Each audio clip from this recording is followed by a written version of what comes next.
पण काल तर मजा होती की स्वतः साळसूतपणाचा आव आणून कुणा त्या बाळूमिया बलात्काराला तुमच्या स्क्रिप्ट जी तुम्ही लिहिलेली होती ती त्याचं वाचन करायला लावलं.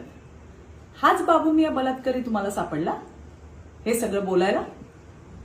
अहो, ज्याची सुरुवातच बाई वाड्यावर यापासून होते. आणि ही काय म्हणाली की बाई वाड्यावर या, ही संस्कृती आहे. अरे लाचखोर नवऱ्याची बायको, सगळ्याच बाया तुझ्यासारख्या नाहीयेत. तू कुठं कुणी बोलवलं की वाडा फार्म हाऊस तुझ्यासाठी नवीन नाही, पण आमच्या बाकीच्या महिला ह्या सुसंस्कृत आहेत. त्यांना ह्या सगळ्या गोष्टीची जाणीव आहे. त्यामुळे सगळ्याच महिला तुझ्यासारख्या समजू नको. पक्षातल्या महिला तर महिला जबाबदारीने सांगतीये, नेत्यांच्या बायकांना सुद्धा याच्यापासून धोका आहे, सांभाळा, मी तुम्हाला काही पाठवीन. आणि नेत्यांच्या बायकांना धोका हा कुणापासून नाहीये, पण नेत्यांना धोका तुझ्यापासून आहे. म्हणून एका नेत्याच्या बायकोनं तुझा यथेच्छ पाहुणचार नवी मुंबईत वाशी या ठिकाणी केलाय का नाही? एका नेत्याच्या बायकोने तर ड्रायव्हरला आणि बॉडीगार्डला सांगितलं की ही लाचखोर नवऱ्याची सुपारीबाज बायको जर आजूबाजूला गाडीच्या दिसली तर तुमच्या नोकऱ्या जातील. म्हणजे नेत्यांना धोका तुझ्यापासून होता म्हणून नेत्याच्या बायका तुझ्यापासून सावध होत्या. असे अनेक तुझे प्रकरण आहेत. नमस्कार. नेहमीप्रमाणे सोशल मीडियाची सुरुवात लाडक्या राज्याच्या मोठ्या ताईंपासून.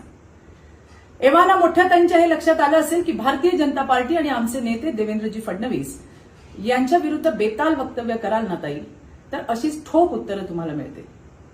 पण काल तर मजा होती की स्वतः साळसूतपणाचा आव आणून कुणा त्या बाळूमिया बलात्काराला तुमच्या स्क्रिप्ट जी तुम्ही लिहिलेली होती ती त्याचं वाचन करायला लावलं.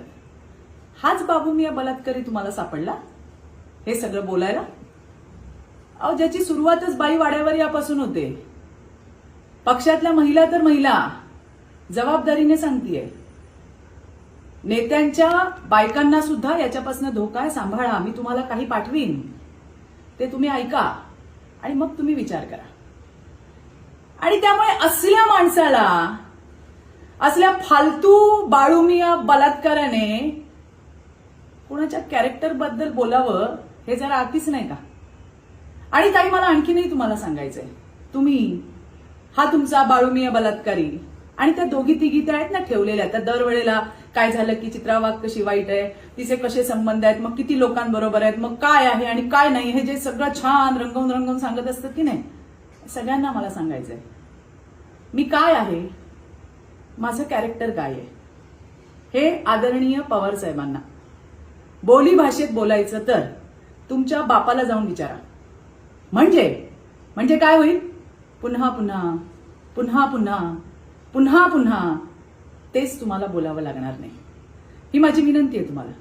आणि शेवटचा सल्ला आहे की माझ्या टीकेने कितीही घाईगुतीला आलात तरी पण तुमचे डायलॉग डिलिव्हरी करण्यासाठी अशा बाळूमिया बलात्कारांना आणि या दोघी तिघींना पाठवू नका हो. नाहीतर ते 3 इडियट मधला नाही का तो चतुर रामलिंगम, तशी परिस्थिती व्हायची. म्हणजे तुम्ही लिहून द्यायचं चमत्कार आणि या बाळूमिया बलात्काराने वाचायचं बलात्कार. तेवढी काळजी घ्या. लाचखोर नवऱ्याच्या सुपारीबाज बायकोनं काल एक व्हिडिओ केला आणि मला अपेक्षा होती की त्या व्हिडिओमध्ये लाचखोर नवऱ्याची सुपारीबाज बायको सांगल की तिचा नवरा कसा लाचखोर राहील, त्याचे जे बापू कुटीतून 2 फ्लॅट आलेत ते कसे आले, तिच्या सुपारीतून आले का नवऱ्याच्या पगारातून आलेत, या उत्तराची अपेक्षा होती. किंवा तिचा नवीन भाऊ संजय राठोड याच्याबद्दल लाचखोर नवऱ्याची सुपारीबाज बायको काही बोलल, पण याच्यावरती सोयीस्कर काही बोलली नाही. कारण नौटंकी करणं आणि मूळ विषयाला बगल देणं याच्यामध्ये लाचखोर नवऱ्याची सुपारीबाज बायकोचा हातखंड आहे. आणि स्क्रिप्ट वाचणं, बाप बदलणं हे लाचखोर नवऱ्याच्या सुपारीबाज बायकोसाठी नित्याचा भाग झालेला आहे. माझ्यावरच्या बलात्काराच्या आरोपात कोर्टानं त्याच्यात बिसमरी एक्सेप्ट केली आणि माझ्यावर जिनं बलात्काराची केस केली त्याच मुलीनं एका केसमध्ये ह्या लाचखोर नवऱ्याची बायको किती नीच पद्धतीनं तिला समजून सांगत होती आणि नीचपणाचा कसा कळस ती गाठत होती, खोटं बोलायला त्या महिलेला सांगत होती, हे देखील त्याच महिलेनं सांगितलंय. पुण्यातल्या एका प्रकरणात देखील कुचिक नावाच्या त्या मुलीनं सविस्तर सांगितलंय की ही लाचखोर नवऱ्याची सुपारीबाज बायको कशा पद्धतीनं मुलींना बाहेर पाठवते, त्यांचे मोबाईल काढून घेते आणि नंतर समोर ब्लॅकमेलिंगचा धंदा ही लाचखोर नवऱ्याची बायको करते, हे देखील आपल्या सगळ्यांच्या समोर आलेलं आहे. काही आमदारांना ब्लॅकमेल केलं ह्या लाचखोर नवऱ्याच्या बायकोनं. त्यावेळेच्या मुलीला कोणून ठेवलं, हिचे काही अड्डे आहेत, काही नालासोपाऱ्याला अड्डे आहेत, काही पुण्यात अड्डे आहेत, जिथं ही महिलाला डांबून ठेवते, त्यांचे मोबाईल काढते आणि मग समोरच्या व्यक्तीला सविस्तरपणे ब्लॅकमेल करणं हा हिचा धंदा आहे. आणि ही काय म्हणाली की बाई वाड्यावर या, ही संस्कृती आहे. अरे लाचखोर नवऱ्याची बायको, सगळ्याच बाया तुझ्यासारख्या नाही आहेत. तू कुठं कुणी बोलवलं की वाडा फार्म हाऊस यासाठी नवीन नाही, पण आमच्या बाकीच्या महिला ह्या सुसंस्कृत आहेत, त्यांना ह्या सगळ्या गोष्टीची जाणीव आहे. त्यामुळे सगळ्याच महिला तुझ्यासारख्या समजू नको. आणि नेत्यांच्या बायकांना धोका हा कुणापासून नाहीये, पण नेत्यांना धोका तुझ्यापासून आहे.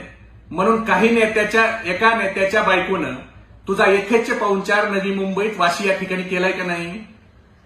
एका नेत्याच्या बायकोने तर ड्रायव्हरला आणि बॉडीगार्डला सांगितलं की ही लाचखोर नवऱ्याची सुपारीबाज बायको जर आजूबाजूला गाडीच्या दिसली तर तुमच्या नोकऱ्या जातील. म्हणजे नेत्यांना धोका तुझ्यापासून होता, म्हणून नेत्याच्या बायका तुझ्यापासून सावध होत्या. असे अनेक तुझे प्रकरण आहेत. आता हळूहळू ते समोर येतील.